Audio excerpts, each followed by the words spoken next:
World IVF day ઉજવણીના એક ભાગરૂપે સુકન હોસ્પિટલ આઈવીએફ સેન્ટર દ્વારા ભાવસભર વાલી મીટનું આયોજન કરવામાં આવ્યું, જેમાં સૌથી વધુ ગર્વિત પેરેન્ટ્સ અને તેમના સંતાનો એક જ છત હેઠળ જોડાયા.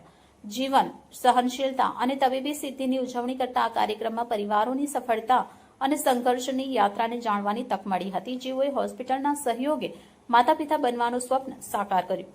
આ કાર્યક્રમમાં ડોક્ટર પ્રકાશ પટેલ, ડિરેક્ટર, જાણીતા આઈવીએફ અને infertility specialist associate doctor Ajay Prajapati, doctor Hardik Prajapati, doctor Brinda Patel અને ડોક્ટર ગ્રીષ્મા બ્રહ્મભટ્ટ પણ ઉપસ્થિત રહ્યા હતા. અત્યાર સુધીમાં ડોક્ટર પ્રકાશ પટેલ અને તેમની ટીમ દ્વારા 10,000થી વધુ આઈયુઆઈ અને આઈવીએફ સાયકલ સફળતાપૂર્વક પૂર્ણ કરાઈ છે, જેના કારણે સુકન હોસ્પિટલ ગુજરાતમાં સૌથી વધુ વિશ્વસનીય ફર્ટિલિટી સેન્ટર્સમાં સ્થાન પામે છે.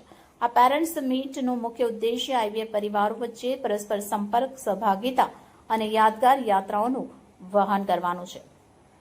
ડોક્ટર પ્રકાશ પટેલ, સુકન હોસ્પિટલ અને આઈવીએફ સેન્ટરથી વર્લ્ડ આઈવીએફ ડે 25 જુલાઈ એ નિમિત્તે સુકન હોસ્પિટલમાંથી અમે એક સેલિબ્રેશન રાખેલ છે, જેમાં 100 કપલ્સથી વધારે અમે અહીંયા સેલિબ્રેશનમાં ભેગા થયા છીએ, જે ઘણા બધા સમયથી 10, 15, 20 વર્ષ પછી પણ જ્યારે બાળક ના રહે ત્યારે ફર્ટિલિટીની ટ્રીટમેન્ટ જે આઈયુઆઈ આઈવીએફ કર્યા પછી જે સંતોષ મળે છે કપલનો, એના માટેની આનંદની લાગણીઓ માટે અમે ભેગા થયા છીએ.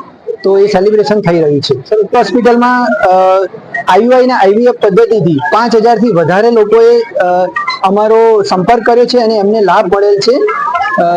ઘણો બધો અને અત્યારે અમે લેટેસ્ટ પદ્ધતિ જેમ કે pre implantation genetic diagnosis disease એના પર પણ કામ કરી રહ્યા છીએ. અને અત્યારે પુરુષમાં પણ જે વંધ્યત્વ બહુ જ છે, જે બીડી, સિગરેટ, તમાકુ એના કારણે થઈ રહ્યું છે, એના માટે પણ એડવાન્સ ટેકનોલોજી જેમ કે ટેસા, પેસા, ટીઝે એ પણ અમે અત્યારે અમારી હોસ્પિટલમાં અવેલેબલ છે, જે કરી રહ્યા છીએ.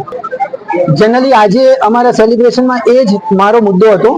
એમાં બાળક પ્રાપ્તિ, બાળક સંસ્કાર અને પેરેન્ટિંગ વિશે અમે બધાની વચ્ચે અમારા વિચારો રજૂ કર્યા. અને અમે જનરલી આઈવીએફ ના કરવું પડે એવો સંદેશ આપતા હોઈએ છીએ, જેના માટે ડાયટ બહુ જ જરૂરી છે. Hygienic nutritious diet, tobacco, alcohol આપણે દૂર કરીએ, લઈએ નહીં. બીડી, સિગારેટ, પોલ્યુશન, રેડિયેશન જેટલું બને એટલું ઓછું લઈએ. આપણે અત્યારે ઘણા બધા મોબાઈલનો બહુ જ ઉપયોગ કરે છે, જેનાથી રેડિયેશન અને આપણો ટાઈમ પણ એમાં બહુ જ રહે છે. એના કારણે માઇન્ડની મનોસ્થિતિને બધું ચેન્જ થાય છે. લોકો રાત્રે બહુ જ જાગતા હોય છે, જે બધા જ વસ્તુથી હોર્મોન્સ ઉપર ઇફેક્ટ પડે છે, જે હોર્મોન્સના કારણે આપણે આ ઇન્ફર્ટિલિટીનું પેદા થતી હોય છે પરિસ્થિતિ. તો એના ઉપર પણ અમે આજે અમે ડિસ્કશન કર્યું અને એ એવોઇડ કરવા માટે અમે કપલ સાથે. નામ અનિલ કુમાર પંચાલ છે અને હું ઘાટોડી અમદાવાદનો રહેવાસી છું. અને પ્રકાશભાઈએ આજે સરસ મજાનું આયોજન કર્યું, એમનો ખૂબ ખૂબ આભારી છું. સાચું કહું તો એક ડોક્ટર તરીકેના બધા જ એમણે લોકોના સપના પૂરા કરેલા છે. લોકો અહીંયા જ્યારે આવે છે ત્યારે એક મનમાં જે આશા લઈને આવે છે અને હસતા મોઢે હોસ્પિટલનું પગથિયું ઉતરીને જ્યારે જાય છે ત્યારે લોકોના ચહેરા પરની જે ખુશી છે એ બહુ અનેરી હોય છે. અને ખરેખરમાં ઘણા બધા એવા દાખલા છે પ્રકાશભાઈના કે જેના હિસાબે આજે લોકોના મોઢા ઉપર સ્માઇલ છે. હજુ બી એક વાત હું એડ કરવા માંગીશ, હજુ બી આપણા સમાજમાં ક્યાંક ને ક્યાંક દીકરીને કે એને કોઈ પણ વસ્તુ માટે, આ બધી વસ્તુ માટે, પ્રોબ્લેમ માટે માનવામાં આવે છે અને મેણા ટોણા મારવામાં આવે છે. હું એક વસ્તુ જરૂર એડ કરીશ કે જ્યારે ભગવાન અત્યારે છે, હું એ વસ્તુ એડ કરીશ, કારણ કે જ્યારે નરસિંહ મહેતાના મેણા ભાગવા માટે જો ભગવાન અવતાર લઈ શકતા હોય તો અત્યારે પ્રકાશભાઈ રૂપી ભગવાને અવતાર લઈને દીકરીઓના મેણા ટણા એ દૂર કરેલા છે.